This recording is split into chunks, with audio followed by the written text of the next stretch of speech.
los ponentes que hemos tenido hasta ahora, ¿no? Y los que seguiremos teniendo, del cual vamos a aprender muchísimo, ¿no?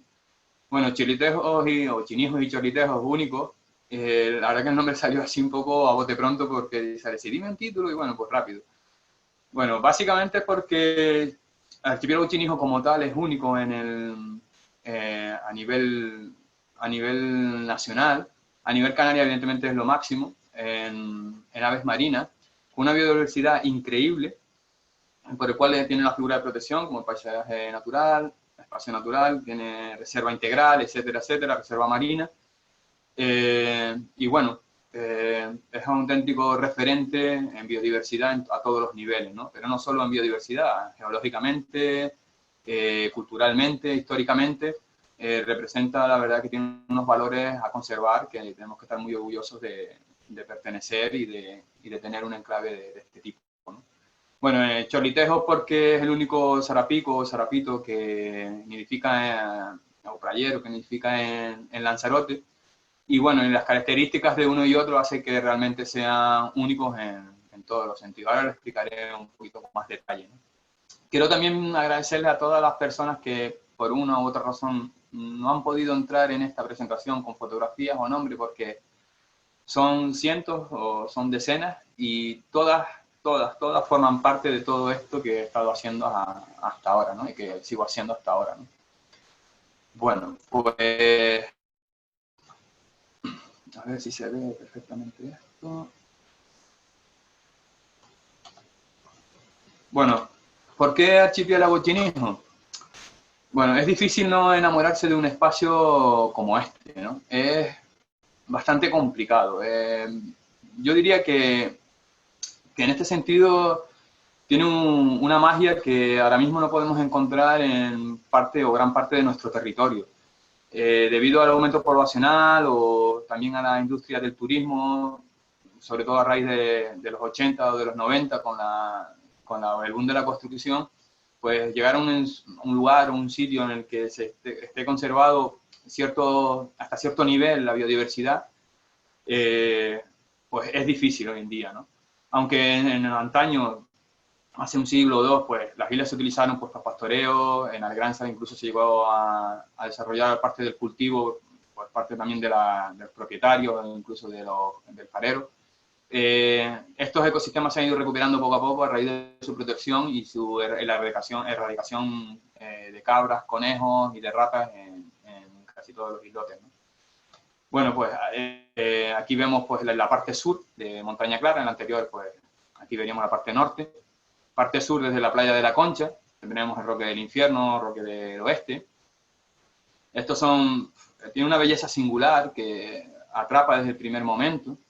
Todo aquel que ha estado no en la Graciosa también, pero cuando pisas Alegranza, Montaña Clara, tiene algo especial que es imposible no sentirse atraído. Aquí tenemos una foto de Alegranza, pues con estos días que son casi muy difíciles de ver, y como podemos ver, es casi como si estuviera flotando, ¿no? No hay límite, ¿no? Pues el amanecer en el Roque del Este, esto fue un viaje que hice con Gualo Moreno, una de las veces que fuimos a hacer una visita y que de hecho nos llevó pues Jorge Cáceres, el antiguo patrón de la Reserva Marina. Y lo que es inconcebible es que hasta hace unas décadas, no sé si mucha gente lo sabe, esto era un campo de tiro de la Armada y aviación, que se usaba para entrenamiento. Y pues sí, hasta ese punto teníamos nuestros ecosistemas de esa manera, ¿no? En la foto del principio podemos ver todo el archipiélago chinijo en su esplendor, faltaría Roque del Este. Teníamos las salinas de Busa al fondo, abajo, que forma parte también del paisaje natural. La Graciosa, Roque de Montaña Clara y Alegranza a la derecha. Y para mí, sobre todo, es Montaña Clara la que tiene un mayor imán, ¿no?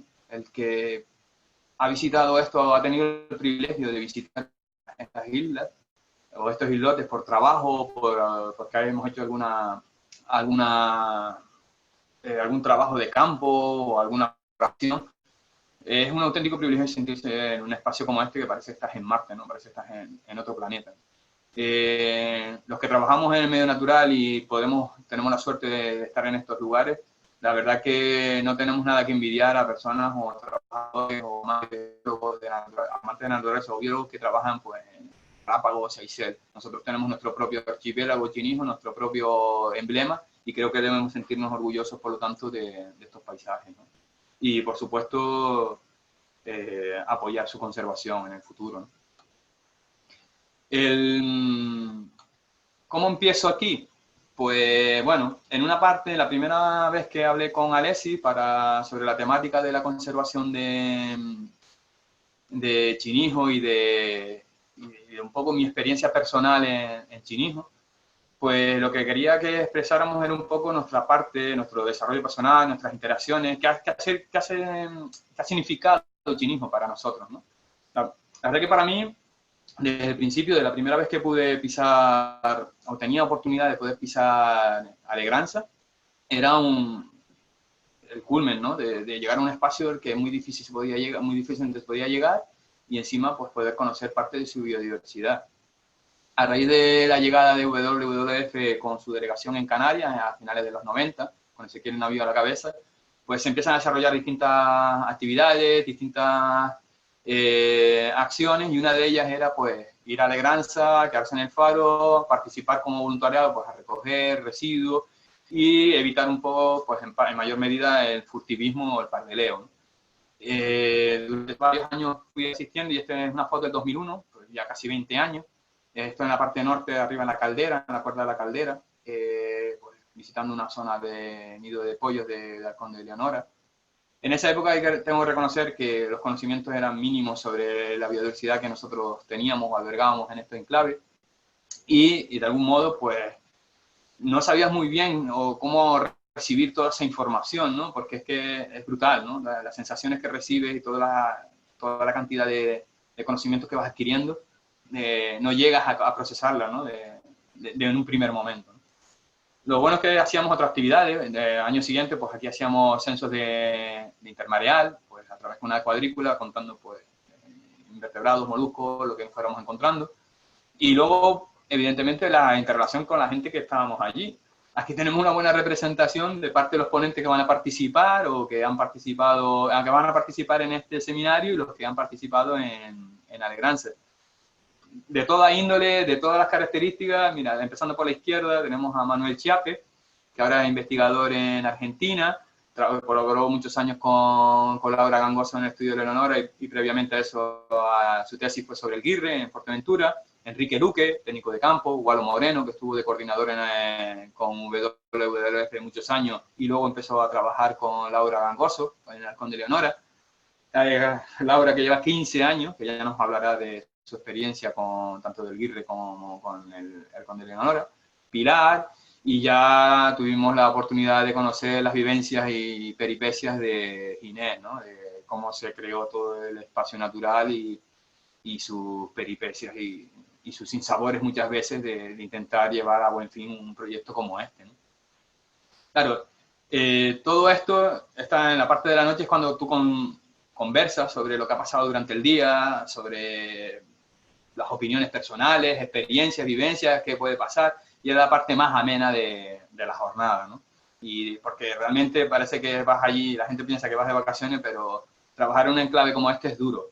Las condiciones climáticas son bastante duras, no hay donde protegerse en muchos sitios, ya no digo en Montaña Clara, que no hay ningún tipo de construcción, en el que tienes que aprender a convivir con las personas, con los que te rodean, en distintos aspectos, porque van con otros proyectos, son otra personalidad. Al final es como vivir en un barco, ¿no? Te tienes que respetar y tiene que haber una integridad, porque si no los roces salen a flor de piel, salen muy, muy rápido. Bueno, pues lo mejor de todo es que se crean unos lazos, unas conexiones entre distintas personas que van evolucionando con el tiempo y que se crean pues para el resto de tu vida, siguen formando parte de ti, ¿no?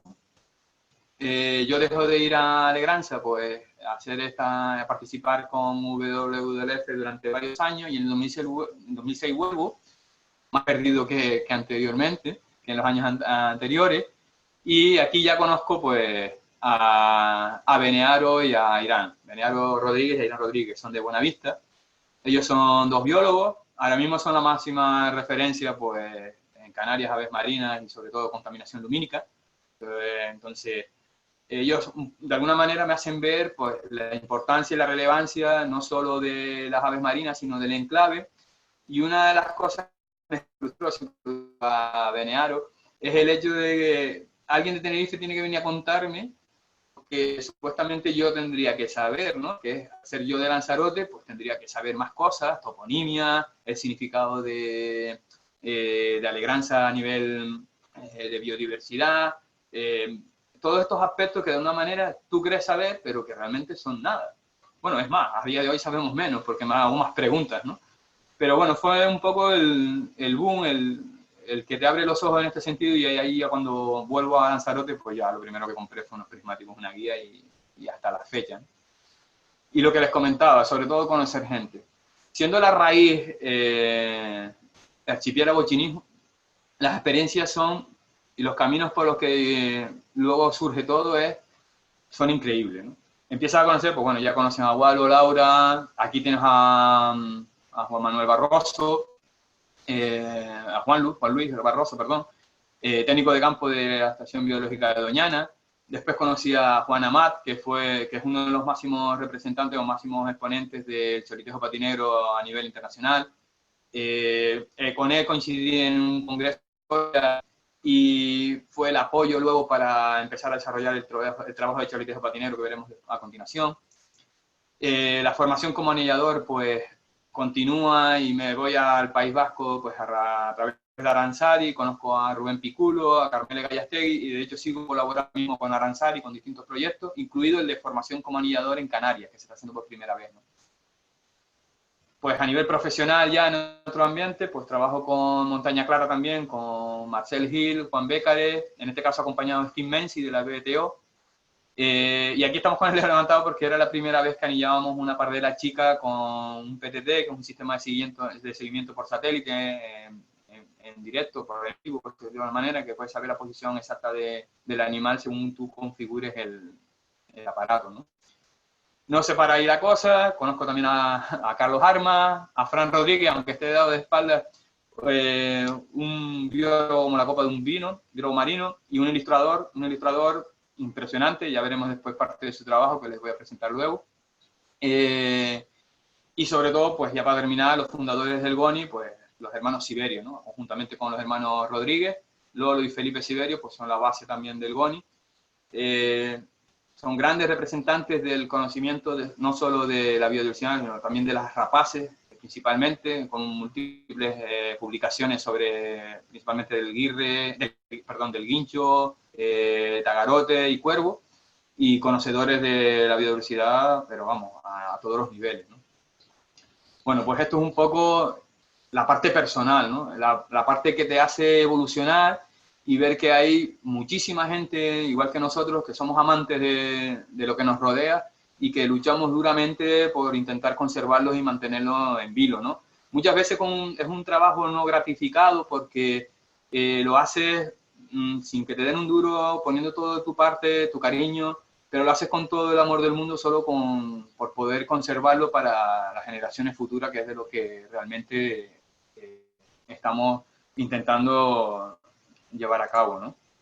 Bueno, pues todo esto conlleva al que de repente me dedique pues a otra cosa. Durante 20 años pues he estado trabajando como electromecánico. A raíz de de una situación personal, me pongo a formarme en el grado superior de educación y control ambiental en FP por la noche, con un equipo maravilloso de personas que me acompañaron, mis compañeros y amigos, y una profesora también que tienen que ser sentido, y creo que ha sido de las cosas más bonitas que he hecho en mi vida, ¿no?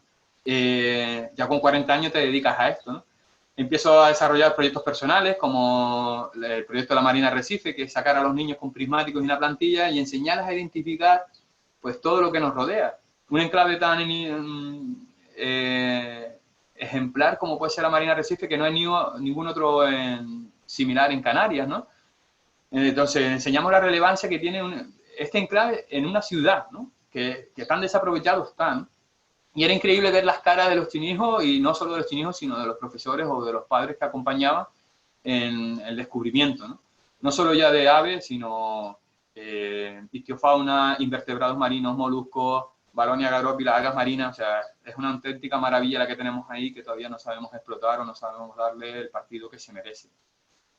Participo también con proyectos pues, como Sea Over Life, O con el HIP, por ejemplo, aquí en Montaña Clara, pues poniendo unas grabadoras para un proyecto de estima poblacional y de parte de la chica, ¿no? Y ya después entro de lleno en lo que sería mi proyecto, que sería perdón, con la redundancia, el cholitejo patinegro. Esto, a la hora de seleccionar una especie a la que te vas a dedicar, muchas veces no sabes muy bien cómo llegas a ella, ¿no? En este caso empezó con Beniaro Rodríguez, pues una visita que hizo a Arrecife. Empezamos a hablar de hacer un pequeño trabajo para publicar la importancia que tiene Marina Arrecife, no solo para las aves invernantes, sino también para las residentes, y entre ellas estaba el cholitejo patinegro. Pues a raíz de este censo y de este conteo que fuimos haciendo durante varios años y que luego publicamos, pues empezamos a ver que el enclave este de la Marina Arrecife también tenía su relevancia como núcleo poblacional de cholitejo patinegro, cuando las poblaciones de esta especie han ido mermándose en todo el archipiélago, como veremos a continuación. Bueno, pues empezamos ya en el 2012 un poco a contar los individuos, a empezar a evaluar cómo podíamos la metodología y desarrollándola poco a poco, porque claro, todo esto se hacía en horas fuera de mi trabajo, ¿no? En horas de tiempo libre. Y ahora les explicaré, pues, bueno, en qué consiste mi trabajo, ¿no? Cholitejo patinegro, pues bueno, aquí tenemos un macho, esto es una foto que se hizo en Playa Honda. Esto es un Charabius alexandrinus, la especie nominal, la que está en Canarias. Y bueno, pues hay una diferencia, un dimorfismo sexual que se llama, en el que el macho en la época reproductora, pues la cabeza se tiñe de ocre, naranja, muy intenso, muy bonito, con una mancha en la frente, tiene una brida que va desde la base del pico hasta, como podemos ver, hasta casi la base en el cuello, y luego también tiene un collar que no se llega a cerrar del todo, un semicollar que no se llega a cerrar del todo, y esta es la principal diferencia con la hembra, ¿no? La hembra tiene un color más monótono, o más homogéneo, más pardo, y bueno, aunque después en la época no reproductora los dos tienen las mismas características, es más difícil de diferenciar. Bueno, para que vean cómo era la situación del cholitejo patinegro, empiezas a estudiarlo, empiezas a evaluar cómo está la especie y cómo ha ido las poblaciones evolucionando con el tiempo.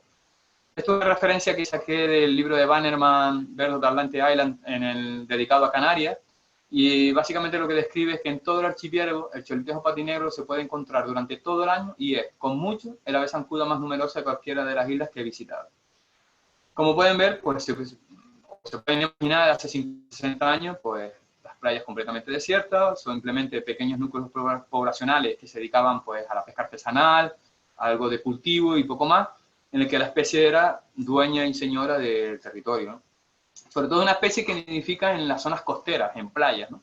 Y ahí veremos luego ya cómo va evolucionando y cuál es el principal problema que tenemos ahora al día de hoy.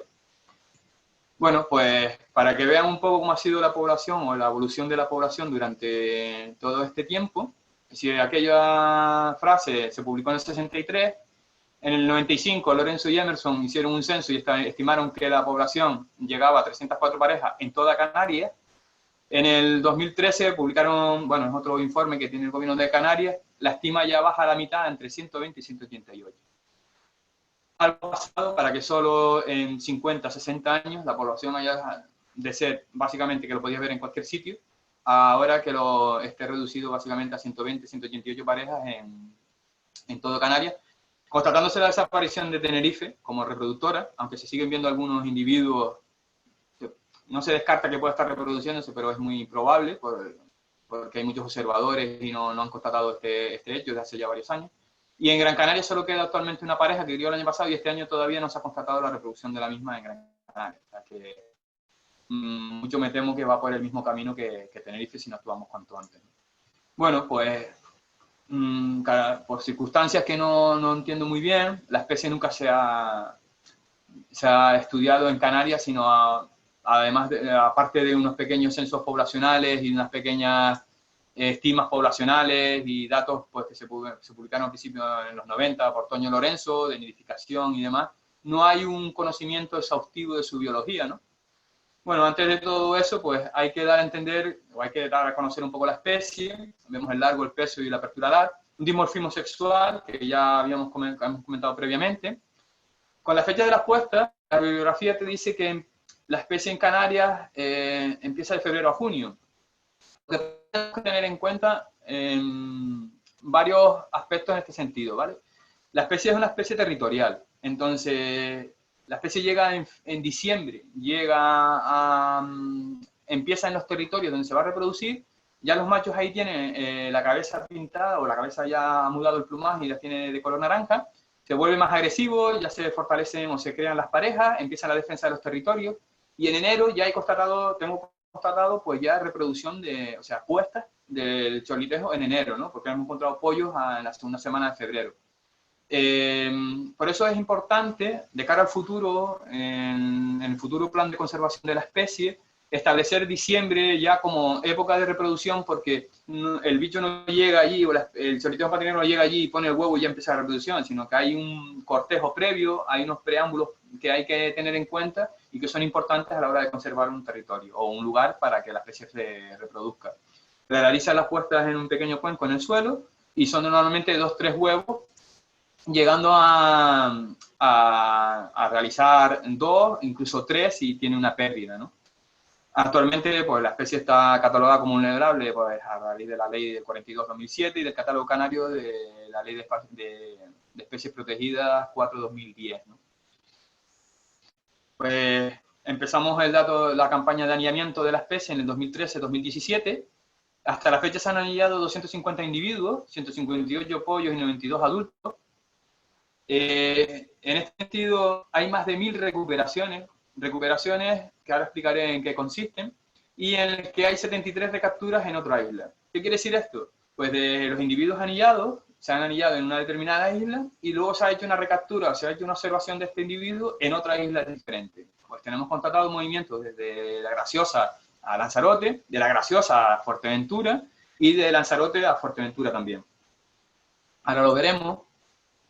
Bueno, aparte de estos movimientos, que son importantes conocerlos, porque hasta la fecha no habían constatado qué pasaba con el cholitejo patinero una vez que se reproducía, porque básicamente desaparecen de las zonas de cría y luego vuelven a aparecer un poco, justo en octubre, noviembre empiezan a aparecer, ¿no? Pero durante los meses de julio, agosto, septiembre son difíciles de ver, hasta octubre más o menos. En noviembre ya se empiezan a ver en sus núcleos de reproducción. Aquí podemos ver pues un pollo cholitejo patinero con el código de color y un adulto. Se toman medidas, se hace el anillamiento, por supuesto, el anillamiento metal, como podemos observar, y se le pone una combinación de 3 anillas de PVC. Hay anillas específicas para adultos y anillas específicas para pollo, que estas hay que traerlas desde Inglaterra, y que son difíciles más que difíciles, son caras en este sentido. Bueno, pues se solicita un código a la Estación Biológica Doñana, se asigna uno que tenía Juan Amat, que ya había dejado de usar, y empezamos a hacer el anillamiento en Lanzarote y La Graciosa. Tengo que comentar que todo este proyecto de durante 5 años anillando individuos, recorriendo, hay que agradecer primero a muchísima gente que me ha apoyado, muchísima que está ahí detrás escuchando hoy, otras que no ha podido conectarse y al que yo, sin ellos, la verdad que este proyecto no se podía llevar a cabo. Necesitas muchos estímulos, muchos ánimos, porque desde las administraciones públicas no se ha apoyado nada en este trabajo. Son 5 años de trabajo de mi vida en el que todo lo he tenido que subvencionar yo, tanto los desplazamientos, la formación, materiales. Que la gente te eche una mano de forma altruista, simplemente tengo que dar las gracias y para mí es un privilegio que poder compartir toda esta información y que ellos hayan compartido conmigo un rato en el campo, que para mí también es un placer y siempre seguirá haciéndolo. Eso por delante. Entonces, lo que quería constatar es un poco que con esta combinación, ya con las cámaras actualmente, a día de hoy, unos simples prismáticos, pues podemos ver o podemos constatar pues, la presencia de los bichos pues, a muy poca distancia. Una vez que se recaptura la especie, pues se manda la información a través de una página web que hay oficial y se comunica y yo le doy la información pues, que respecto a la vida del bicho, ¿no? Tanto la época que se anilló, las veces que se ha visto, las veces que se ha observado y dónde se ha observado, ¿no? La recaptura se define entonces, para dejarlo claro, pues como cuando se observa una especie sin tener un individuo marcado sin tener que capturarlo en mano. Bueno, ¿y esto qué nos da a entender o qué nos da a conocer? Bueno, pues la biografía, esto es un dato que siempre se había afianzado durante toda todo lo que he leído en este sentido con la especie es que recibimos individuos desde el continente en su paso migratorio invernal, ¿no? Yo ya no lo tengo tan claro, ¿no? Por lo menos. Lo he estado hablando tanto con Juan Amá como Carolina Castro, y ellos también tienen un poco la percepción de que los bichos desaparecen también de sus zonas de reproducción, pero que no saben muy bien a dónde van. Hay que tener en cuenta que hasta la fecha, durante toda la historia del anillamiento en España, se han anillado unos 14.000 individuos. De esos 14.000 individuos, hasta la fecha no ha habido ninguna recaptura en Canarias, hasta la fecha. ¿Qué quiere decir esto?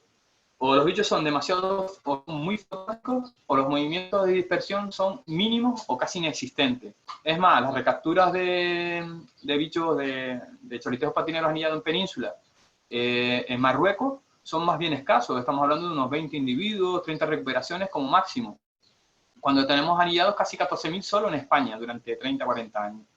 Evidentemente, esto si los traslocas a datos estadísticos es ínfimo, casi ridículo, ¿no?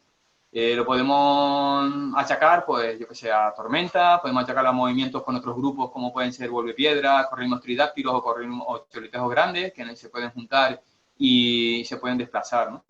Pero a nivel Canarias, esto no se ha constatado todavía. Muchas veces me preguntan, oye, ¿cómo tú puedes decir eso? Y bueno, ¿cómo pueden demostrarme ustedes que un chorritejo patinero de la península o del continente europeo o de África ha llegado a Canarias si hay 14.000 solo anillados en España? Nadie me ha demostrado lo contrario por ahora, ¿no? Bueno, de eso se trata la ciencia, ¿no? De ir aportando datos y basarse, en este caso son datos circunstanciales, pero que aportan o que apoyan un poco más este comentario que estoy haciéndole. Además, se han publicado dos trabajos en el 2014 y en el 2016 sobre la genética de la especie en Canarias, y a través de dos métodos diferentes empieza a verse una emancipación de la población de la especie nominal, de la Charadrius alexandrinus. ¿Qué quiere decir esto? Que de alguna manera la población no recibe, apoya un poco más la tesis que estaba comentando anteriormente, en que si llegan individuos continentales de África o de Europa, estos no llegan a mezclarse con la población residente, porque si no este mapa genético sería similar al de la población continental.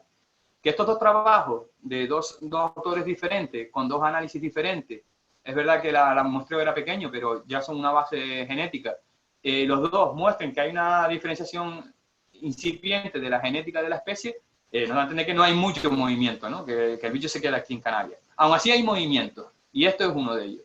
Lo que estamos viendo aquí es un viaje, bueno, es el movimiento de un pollo anillado en La Graciosa, precisamente, en Chinijo, en la punta de la herradura. Se anilló como pollo en el 2015, lo anillé con Juan Amar, y lo que podemos observar es que todas las recapturas que tenemos de este individuo en cuestión, que luego vimos, fue evolucionando, ya vimos el plumaje a través de una foto y ya identificamos como una hembra, en época no reproductora siempre aparecía en caleta de fuste hasta el 2018. Del 2018 en adelante se ha observado siempre en época reproductora en La Graciosa. Quiere decir que el bicho o los individuos, algunos, se mueven hasta Fuerteventura, no sabemos muy bien por qué, es ahí otra de las cuestiones, de estos los interrogantes,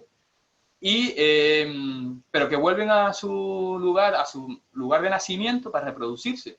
Esto es importantísimo porque de esta manera podemos saber o conocer cuáles son los lugares de donde se mueve la especie para poder conservarlos en el futuro y no acabe desapareciendo como ha sucedido en Tenerife o como muy probablemente esté sucediendo ahora mismo en Gran Canaria, ¿no?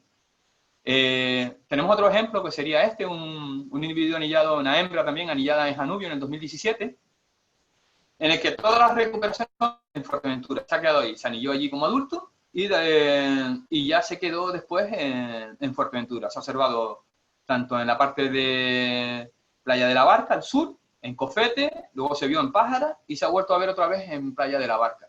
Por lo tanto, tenemos otro ejemplo más de cómo son los movimientos entre Lanzarote o entre las islas de Lanzarote y Fuerteventura. Habría que ampliar el estudio. Lo ideal sería anillar en Fuerteventura para ver si hay movimiento entre unas y otras y que incluso si desde Cofete o de Pájara se mueven a Gran Canaria. Eso sería interesantísimo, ¿no? Pero bueno, eso ya sería un proyecto futuro que todavía estamos esperando resolver en los próximos años. Bueno, sobre otra de las partes que nos pedía Alexis, aparte de lo que significaba el chinijo a nivel personal, y luego hablar un poco de la especie en la que nosotros nos basamos, sobre el ecosistema en el que trabajábamos, era un poco qué medidas de conservación podríamos llevar a cabo, ¿no? En este sentido, pues, ay, perdón, creo que he salido de la pantalla, aquí. En este sentido, pues, todas las relaciones antrópicas habidas y por haber son las que realmente están repercutiendo no solo a nivel del chorlitejo patinegro, sino en todo el archipiélago chinijo. Pensemos que solo la Graciosa tiene poco más de 25 kilómetros cuadrados, 28 kilómetros cuadrados, si no me equivoco, 28 y 29, dependiendo un poco de la referencia.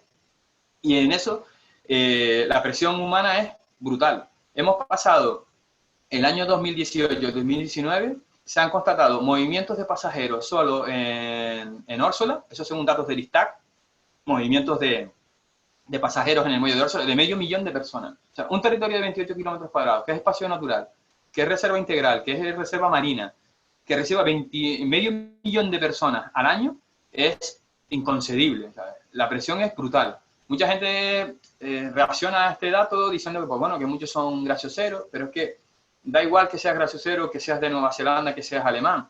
Tú generas unos residuos, generas unos impactos. Ya el otro día, pues, el investigador Rogelio Herrera nos comentó qué impacto tiene esta aglomeración sobre las praderas de Faneromas marinas, de la Posidonia, del Cebadal.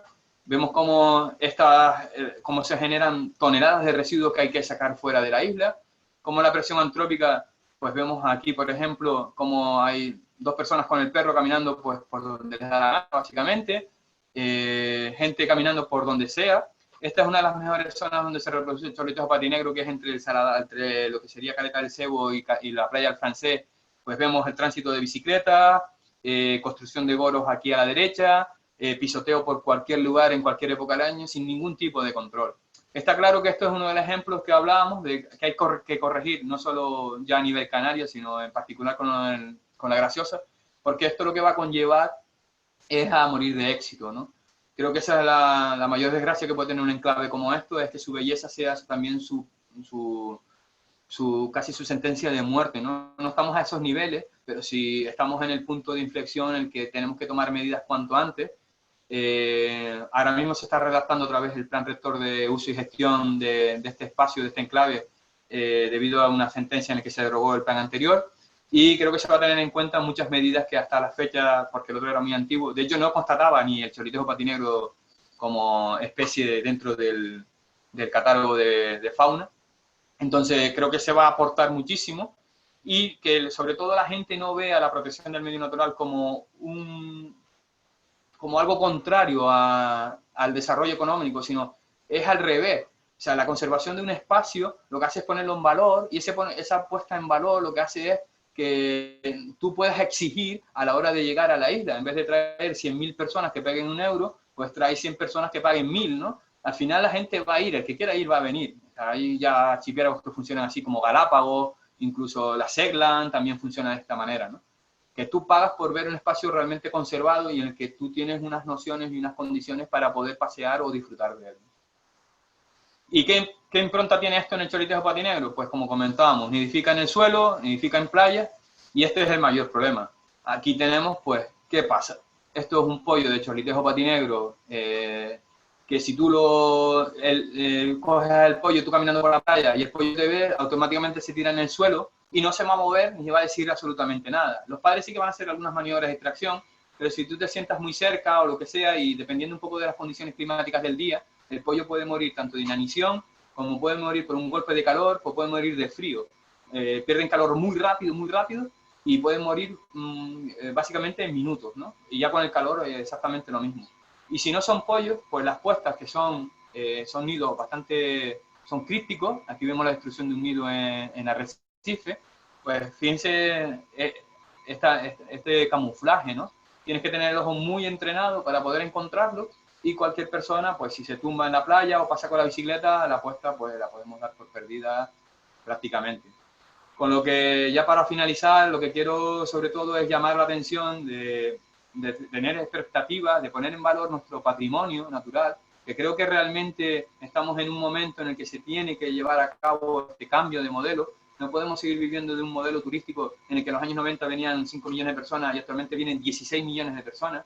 Eso, conjunto con las 2 millones y pico de personas que viven actualmente en Canarias, es una presión brutal en nuestros ecosistemas. Tenemos que pasarnos ya a un modelo turístico no low cost en el que se viene por 4 duros y el dinero se queda en origen, sino preservar, conservar y hacer disfrutar a la gente, pero que paguen realmente por nuestros valores, no sentirnos o hacernos ver como si fuera un problema a la hora de desarrollar una economía, sino es todo lo contrario. Realmente podríamos desarrollar una mejor economía conservando nuestras especies, con nuestras especies y nuestra biodiversidad, con una mejor calidad de vida incluso para los habitantes, ¿no? Y para finalizar, pues bueno, la lámina de Fran Rodríguez en su honor, y simplemente pues agradecerle toda la atención y muchas gracias por estar al otro lado. Nada, muchas gracias, Gustavo. No sé si me he ido mucho en el tiempo, no sé No, cómo... no, todo lo Vale, vale. contrario. Lo que te dije, que cada minuto era cosas que íbamos aprendiendo. Vamos a ver cómo está el tema de si se Vale. animan a hacer alguna preguntita. Aprovechen que está Gustavo. Y si quieren comentar algo, por el canal de las preguntas.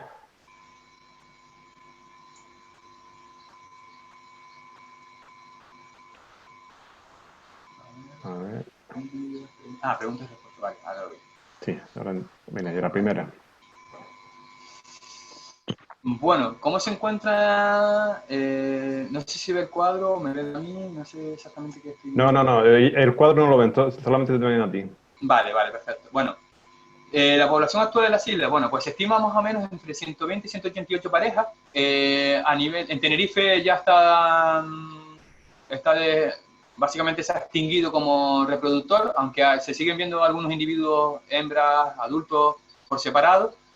Ahora mismo estamos con el plan de conservación de la especie y estamos intentando declarar áreas críticas para, si de alguna manera hay una oportunidad para que la especie siga reproduciendo, pues aportarla, ¿no? Esto del coronavirus, pues ahora mismo empezamos un proyecto de cuantificación de estos impactos y ver un poco cómo están las especies sin que haya gente en la playa. Lo que pasa es que empezamos un poquito tarde porque ya empieza la invasión a partir de este fin de semana.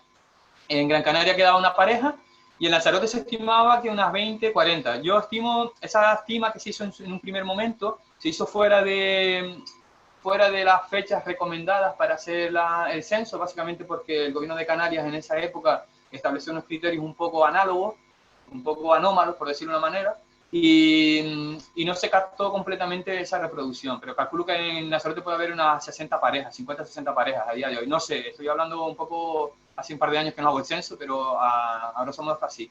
Y luego estaría Fuerteventura, pues que alberga pues, el grueso con unas 100, 120 parejas aproximadamente. Esa es la estima. Pero sobre todo hay que tener en cuenta no las poblaciones, sino cómo ha ido esa evolución en pocos años, en 10, 20 años, cómo ha ido descendiendo de 300, 300 y pico hasta 100, 120, 188. Ustedes piensen que uno de los parámetros que estamos utilizando para poder medir cuál es el territorio potencial para la especie es la longitud lineal de las costas en todas las islas. Por suerte el ISTAC, o el Instituto de Estadística Canario, ha clasificado las costas pues, según la morfología, ¿no? Acantilado de menos de 20 metros, playas, etcétera, etcétera, etcétera. Tenerife, por ejemplo, con 400 kilómetros lineales de costa, solo tiene 60 kilómetros que son potenciales para la especie, 60. Pero en esos 60 kilómetros tiene 6 millones de turistas que llegan a Tenerife cada año, a grosso modo son 500.000 personas al mes, y el millón de personas que viven en Tenerife. Te quiere decir que hay 1,5 millones de personas potenciales que pueden utilizar esos 60 kilómetros de costa. Por lo que se puede ver es brutal, ¿no? La presión es ingente, ¿no? Con Chinijo pues exactamente lo mismo. Una isla que es paisaje natural y tiene 28 kilómetros cuadrados y tiene medio millón de personas corriendo por donde quiera, pues los milagrosos que tengamos chorritos patineros todavía. Son unos bichos bastante duros, ¿eh? Si le damos una oportunidad, yo creo que sale para adelante. Siempre he sido positivo en ese sentido. A ver.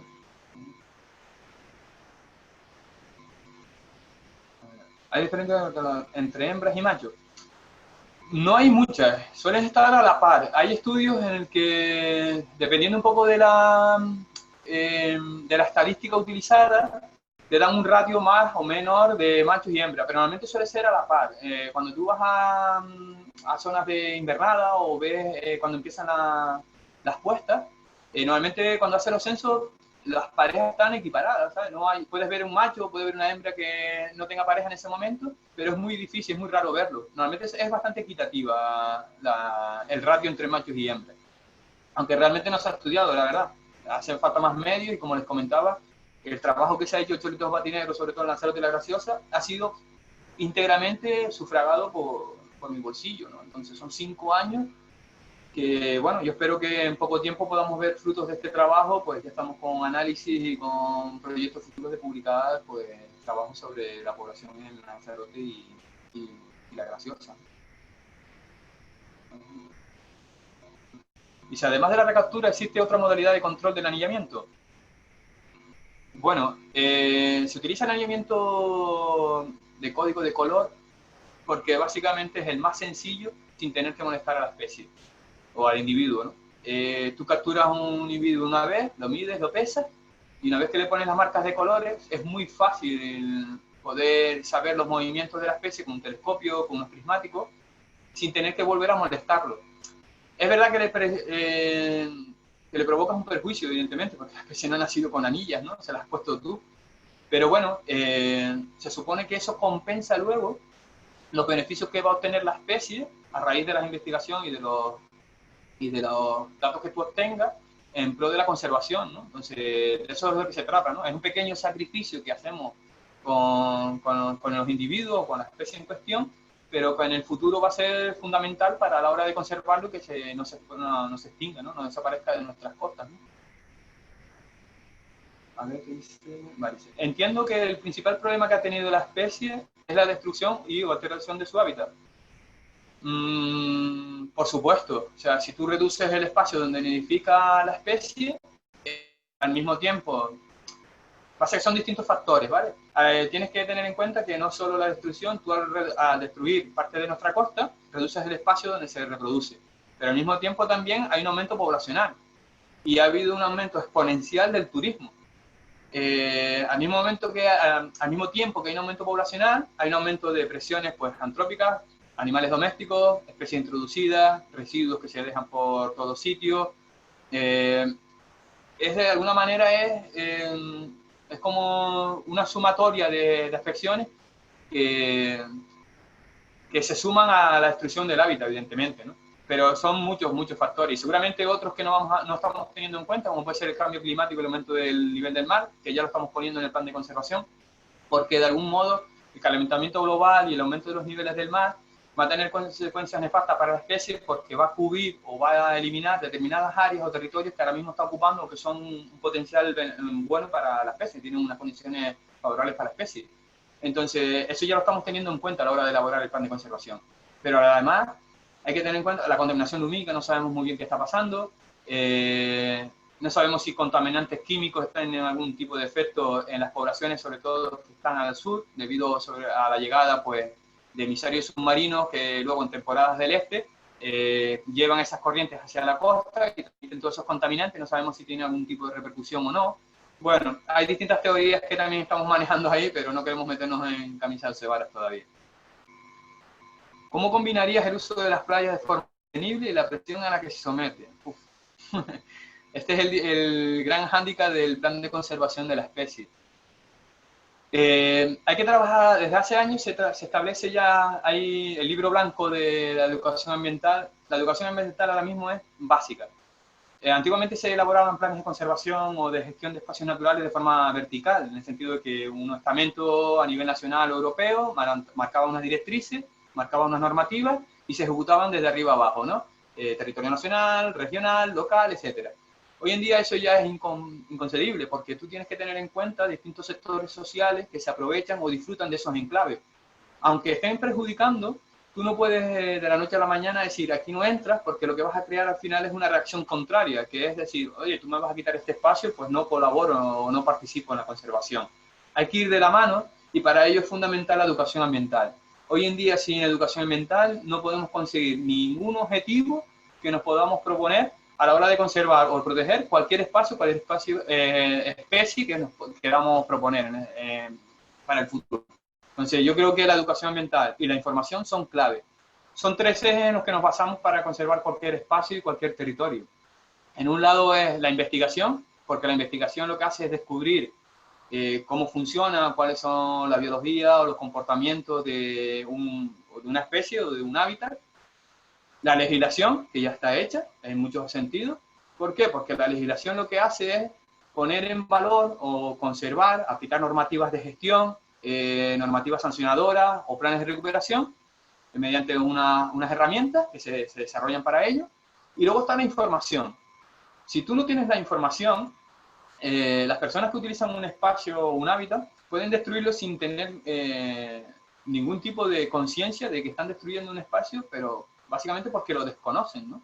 Entonces, es importantísimo que la información exista, pero tiene que estar correlacionada a las tres patas, ¿no? Es un trípode, desde que falle una, automáticamente se viene abajo todo el sistema, ¿no? La investigación no puede dejar de parar, no puede dejar nunca de funcionar, porque estamos hablando de ecosistemas, estamos hablando de especies, por lo tanto son dinámicos, tienen interacciones dinámicas que nunca paran. O sea, una piedra, aunque tú la dejes ahí, dentro de 1 millón de años no será la misma piedra. Hay distintos efectos sobre ella, la meteorización de ella, pues a través de los efectos de la luz, de la humedad, de los cambios de calor, de temperatura, provocan en ellas unas erosiones. Pues en los sistemas vivos es constante, entonces no puede dejar de fluir la investigación, porque luego la legislación tiene que adaptarse a esas nuevas investigaciones y la información tiene que volver. Tenemos que retroalimentarnos constantemente y creo que eso es clave, ¿no? Tener estos 3 puntos es muy, muy, muy clave en este sentido, o sea, son clave en este sentido, perdón. ¿Crees que la población de la graciosa goza de buena salud? ¿Ha disminuido, ha aumentado? ¿Se tiene constancia de la especie en Montaña Clara o Alegranza? Bueno, esto es amigo Jaime. No se tiene constancia en Montaña Clara. De Alegranza tampoco se ha visto nunca, aunque tiene la parte del norte, que sería el jablito, que es espectacular para la especie, la verdad, porque después tiene también una raza intermareal enorme en la que se podría disfrutar perfectamente de la especie, pero creo que la presión de halcones de Leonora, cuervos y demás, creo que es demasiado fuerte para ellos. No hay datos de eso. Y en la graciosa sí creo que ha disminuido, por desgracia sí ha disminuido. Cuando yo fui los primeros años, calculaba que entre 10, 12 parejas podía haber en la graciosa, actualmente podrá haber máximo 6, 7, muy a reventar, compartidas también con las salinas de Busa, porque también nidifican en las salinas de Busa abajo, ¿no? Entonces hay movimientos entre las salinas de Busa y la graciosa. Y es clave la graciosa es clave ya conservarla, mantener áreas críticas que están designadas ya y esperemos que salgan pronto a la luz todo este plan y se pueda llevar a cabo. Dice, en el estudio genético que comentaste antes, viendo el número de individuos y poco flujo con el continente, ¿se vio si había problemas de endogamia? Buena pregunta, esto no te puedo contestar porque no lo sé. Claro, la endogamia empieza cuando tú empiezas a reducir las poblaciones de una manera drástica. A partir de 25 individuos empiezas a tener problemas endogámicos. Lo que no sabemos es muy bien cómo puede afectar a una población como puede ser la de chorlito patinegro a nivel Canarias. Hay un dato significativo, por ejemplo, con el pinzón azul en Gran Canaria. Después del gran incendio del 2007, hicieron un estudio genético y vieron que habían disminuido la población a mínimos, casi a 50 ejemplares, una cosa así, reproductores. Entonces ellos pensaban que se había metido ya en un cuello de botella y de cuál la especie, pues genéticamente iba a entrar ya básicamente en un ciclo de final, ¿no? Como de desaparición, ¿no? Hicieron un análisis genético al año siguiente y se dieron cuenta que la genética de la especie se había mejorado, incluso con tan poquitos individuos había mejorado. ¿Qué quiere decir? Que las especies que se desarrollan en islas, de alguna manera fue sorprendente porque desarrollan herramientas para seguir manteniéndose, aunque las afecciones o las incidencias que puedan actuar sobre ellas las puedan poner al límite, ¿no? De números o al límite de una población. Está claro que no tenemos que esperar a que llegue a ese punto al chorlitejo patinegro, pero la endogamia que yo sepa, no te puedo contestar a ciencia cierta, pero sí que si seguimos con estos números podemos tener un problema a medio plazo. Bueno, ya hay otra sobre los islotes que ya he contestado. ¿Es sensible a la contaminación de microplásticos? No lo sé. Habría que hacer un estudio, pues eyecciones, de individuos muertos, pues ver hacer un necropsia y ver mañana me acuerdo, no me sale el nombre, el estómago, ¿no? Y ver un poco qué contenido tiene.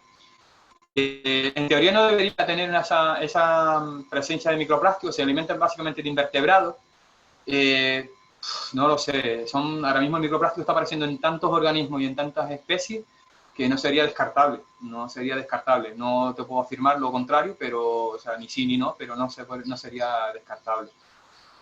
¿Tiene depredadores de competencia de otras especies? Sí, he visto cómo alcaudones o cernícalos intentan predar sobre los pollos, los padres los defienden como puedan. He visto chorlitejos patinegros atacando a gaviotas en arrecife, a gaviotas patiamarilla, cómo son capaces de atacar a gaviotas patiamarillas.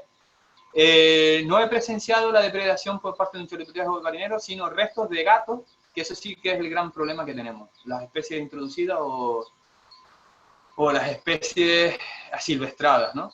En La Graciosa tenemos varios datos ya constatados, aparte con otros proyectos con el que he trabajado en La Graciosa, como el Petrel de Bulwer, en los mejores sitios para reproducción o las colonias establecidas de Petrel de Bulwer siempre encuentra deyecciones o restos de gatos, siempre.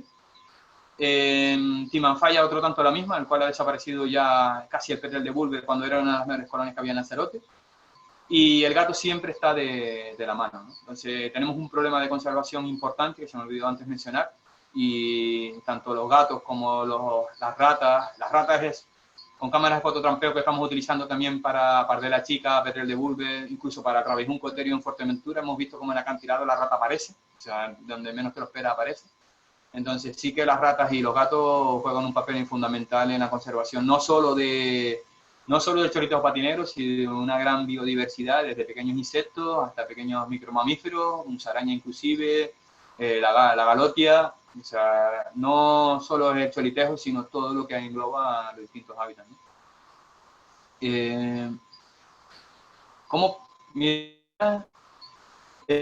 ¿Podrías explicar cómo funciona el código de colores en alineamiento? Bueno, pues básicamente tú coges X números de colores, 7 u 8 colores, y empiezas a utilizar uno siempre estándar, lo pones siempre en la misma posición, y tú vas modificando la segunda y la tercera.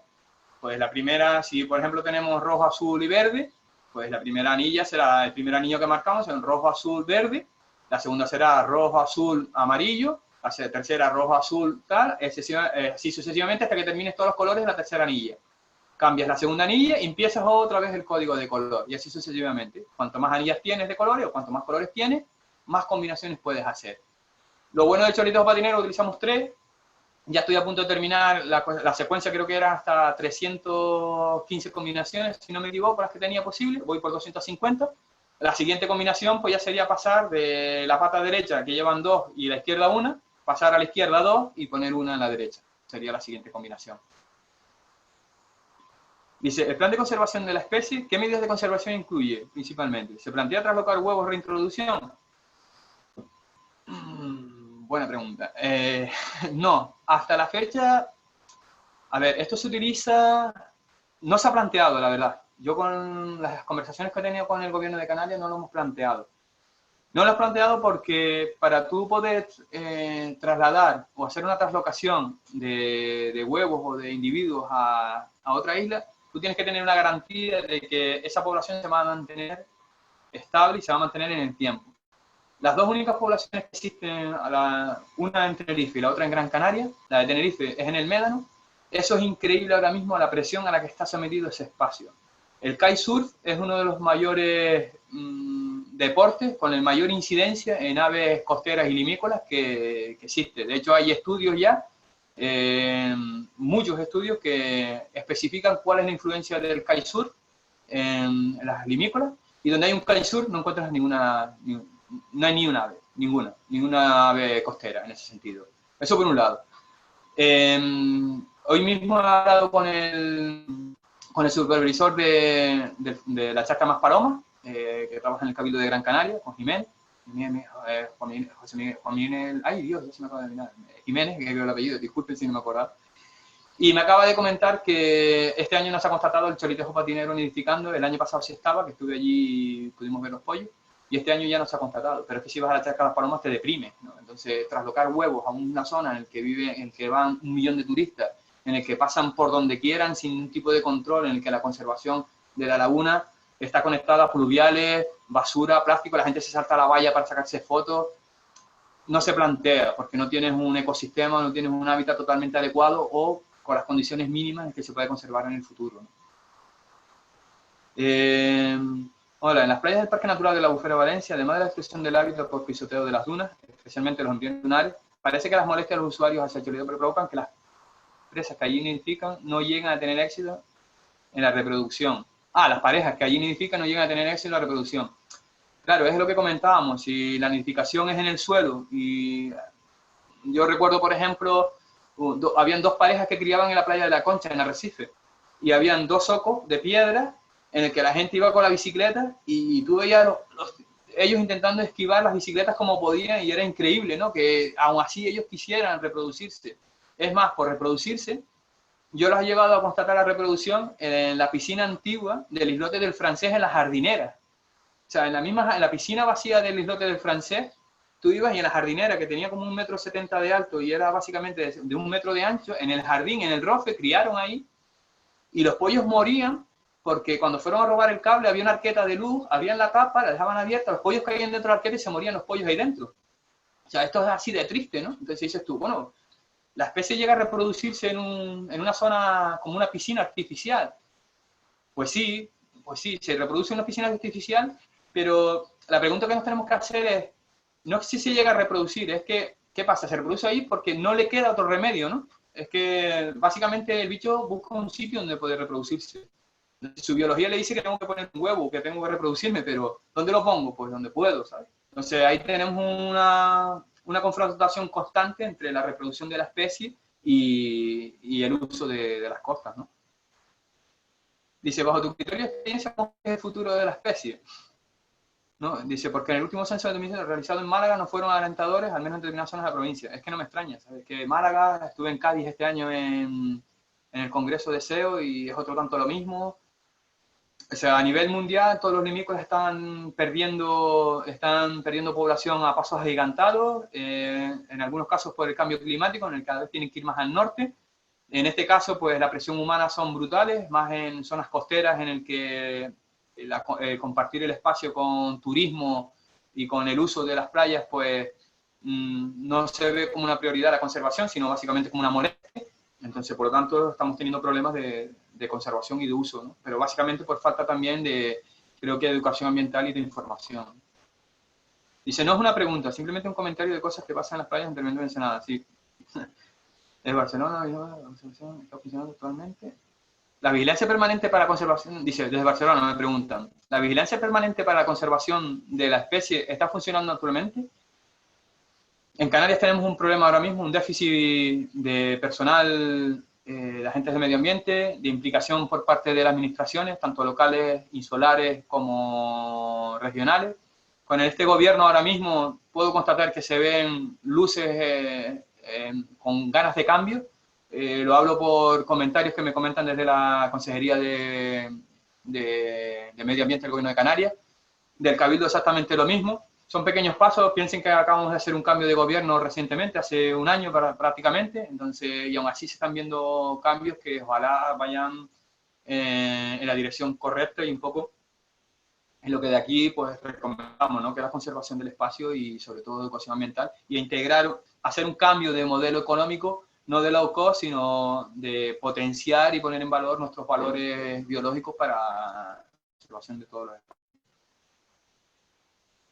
Dice, ¿tenéis, por ejemplo, datos de pájaros muertos por carretera? ¿Cómo influyen los molinos de viento en la Lanzarote? Bueno, pues mira, del chorlitejo patinero publicamos un trabajo hace 4 años, sí, 4 años, no es que tiempo raro, cómo pasa el tiempo. ¿No? Hace 4 años publicamos un trabajo sobre los atropellos en Lanzarote, en la isla de Lanzarote. No salió chorlitejo patinegro, pero sí que salió chorlitejo grande. Sí tengo datos que me ha pasado también amiga Claudia Suster, que habló el otro día de la musaraña, de chorlitejos atropellados en la Santa. En la Santa se atropella porque algunos individuos han tenido que nidificar a 700 metros de la costa nidifican fuera de la costa, tienen que cruzar una carretera en el cual va todo el mundo a la velocidad que da la gana, y para llegar tienen que también cruzar un parking y llegar a la costa, al Saladar. Hasta ese punto están los choleteos patinegros, en el límite ya de, por decir una manera, de la conservación y de la nidificación, casi de la asistencia, ¿no? Y con ello su futuro, ¿no? Pero bueno, nosotros intentamos poner un granito de arena, con la colaboración de toda la gente, que hay muchísima ahí detrás, haciendo un trabajo soterrado, sin luces, casi clandestino se podría decir, con mucho esfuerzo y más cariño que otra cosa, y la verdad que somos muchísimos los que estamos ahí detrás, y yo creo que siempre he sido positivo, siempre he visto no la botella más medio vacía, sino cómo podemos llenarla. Para mí es la clave, ¿sabes? No, ¿qué puedo aportar yo para llenar esto? No quejarme en cómo está de vacía o ya queda poco vaciar. Lo que tenemos que es unir fuerzas y decir, oye, ¿qué podemos hacer en este sentido? Y poco más. Yo creo que básicamente con esfuerzo, con ilusión y con ganas podemos sacar muchas cosas adelante. También hay que decir que esto es una carrera de fondo y no son 100 metros, ¿sabes? Hay que mirar un poco siempre en ese sentido. Bueno, no sé si hay alguna cosa más. Creo que he contestado muchas cosas. No sé si queda alguna cosa en el tintero. Se ve esto súper oscuro. Se me ha quedado la habitación oscura. Para terminar, Gustavo, a lo mejor, ¿Sí? espectacular. Hay una preguntita en el chat Sí. que nos salen por ahí, que va en referencia al parque. Nos hablan de si existen medidas directas en el terreno para la conservación del cholitejo en Chinijo, si existe algún cartel informativo, si se ha hecho, se piensa hacer alguna actividad divulgativa y también algo relacionado con intentar llegar a transmitir este mensaje a la población graciosa. A ver, se ha hecho, a ver, ¿cómo era la? Ah, colaboración, se ha planteado la posibilidad de implantar voluntariado entre la población graciosera para que sean ellos mismos bien. Bueno, en parte del plan de conservación viene por ahí ahora, ¿no? Discúlpenme, voy a encender la luz porque creo que es necesario ahora mismo. Ok, creo que sí, hace falta un poco más de luz. Creo que ahora mismo el plan de conservación va por eso, va por ahí, ¿no? Integrar a las poblaciones locales para que participen en esta temática, ¿no? No solo del cholitejo patinero, sino del hábitat, pero para eso tienes que cambiar un modelo turístico que está muy arraigado en una isla como la Graciosa, que son muy poca gente, y en el que todos, de alguna manera, padres, tíos, familiares, viven pues en los barcos que llevan a los extranjeros, trabajan en los taxis, en water taxi, alquiler de bicicletas, restaurantes. Es complejo. Yo he ido a dar charlas allí, entienden toda la problemática, conocen todas las especies, pero es verdad que no se ha desarrollado ahora mismo un proyecto para integrar a la población de la Graciosa, sobre todo en un cambio de modelo económico del que estamos planteando ahora mismo, ¿no? Es muy buena sugerencia, de hecho la recogemos en el plan, y recogemos también sobre todo la implicación de los estratos, de los sectores socioeconómicos implicados en el aprovechamiento de las playas y de las zonas costeras. Piense que un área de crítica que tú designes o un planteamiento de limitaciones de actividades en una zona determinada que hasta ahora mismo se está aprovechando va a crear un impacto que se va a ver perjudicado principalmente por a lo mejor dejar de su trabajo, menor afluencia de clientes, etcétera, etcétera. Se tiene que contar con ello y de hecho se invita siempre a las charlas y a la participación. Luego, lo que no queremos es dejarlo fuera, las invitaciones están hechas, otra cosa luego ya por las implicaciones que eso sabemos cómo funciona, ¿no? No voy, bueno, ya irá otro por mí, y luego cuando se implantan o se toman las medidas a tener en cuenta, todos son problemas, yo pensaba, yo creía, esto no se ha hecho bien, no se ha contado conmigo, bueno, yo en ese sentido se está colaborando, se está llamando, pues a las asociaciones de empresarios, a las asociaciones de club de surf, de kite, a las asociaciones de senderismo, de actividades de empresas. Todo eso se está llevando a cabo, se va a mandar un correo para la participación en el plan de avance y que todo el mundo pueda aportar su granito de arena para que luego a la hora de conservar una especie tan compleja como esta, que es que crían en playa, no suscite pues los problemas, los aspavientos, los nervios y muchas veces hasta las malas formas, ¿no? Vale, pues nada, pues muchas gracias otra vez, Gustavo, por esta magnífica charla, intervención y Bueno, gracias a ustedes, muchas gracias por la invitación y nada, agradecerles que estén al otro lado. Disculpen la iluminación porque se ha quedado un poquito así, parece está estrellado. Y nada, gran labor, Alessi, muy buena iniciativa lo del seminario y y la verdad que iniciativas de este tipo bienvenidas sean, y en todo por la conservación de no solo chorliteos, sino de chinijos, que también son todos únicos. Pues nada, gracias a ti. Antes de acabar, solamente una cosa. Mañana tenemos una charla más a las 12. Estará Esther Martín, que es conservadora de paleontología del Museo de Ciencias Naturales de Tenerife. Y nos hablará sobre la evolución del archipiélago chinijo a través de sus fósiles. Bueno, hasta luego. Hasta luego, Venga, Gustavo. hasta luego, gracias.